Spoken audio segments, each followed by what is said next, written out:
যারা যেন নির্বাচন করতে চায়, অস্থিতিশীল পরিবেশ তৈরি করার মধ্য দিয়ে তারা সেই ঠুনকো নির্বাচনের আয়োজনে সরকারকে বাধ্য করার অংশ হিসাবে এই সমস্ত ষড়যন্ত্র চালাচ্ছে। 9 তারিখে ঘটনা সংঘটিত হয়েছে। আজকে সাংবাদিক সম্মেলন কেন? আমরা সেই দলের কাছে জানতে চাই, 9 তারিখে আপনার নেতাকর্মী হত্যা হয়েছে, আপনার তো সেদিন সাংবাদিক সম্মেলন করে জনগণের কাছে আপনার ঘটনা উপস্থাপন করার কথা ছিল।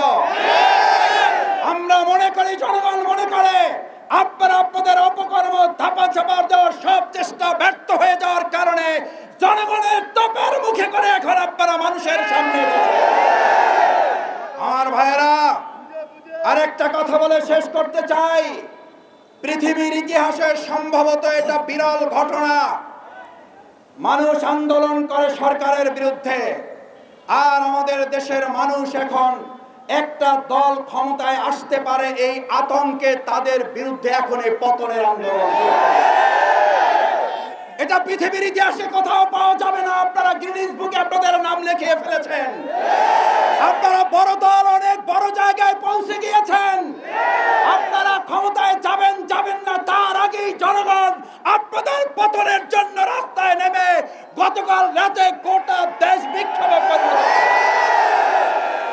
আমরা জুলাই আগস্টে যে স্লোগান শুনেছি, গত রাতে বিশ্ববিদ্যালয়, স্কুল, কলেজগুলোতে সেই স্লোগান শুনেছি। তার মানে আপনাদের প্রোগ্রাম থেকে এখন জয় বাংলার স্লোগান হয়। বাধ্য হয়ে জনগণ আজ আপনাদের বিরুদ্ধে মুখ খুলে ছাত্র জনতা আবার আরেকটা 5ই আগস্টের জন্য প্রস্তুতি গ্রহণ করছে।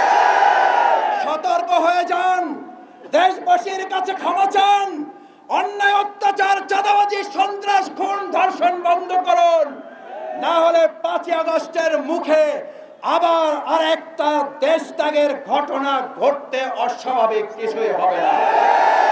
আসুন সম্মানিত ভাই এবং বন্ধুগণ, বাংলাদেশ জামাত ইসলামীর সেই আন্দোলন সংগ্রামের মধ্য দিয়ে একটা অবাধ, সুষ্ঠু, নিরপেক্ষ, অংশগ্রহণমূলক নির্বাচনের জন্য আমরা জনগণের পাশে থেকে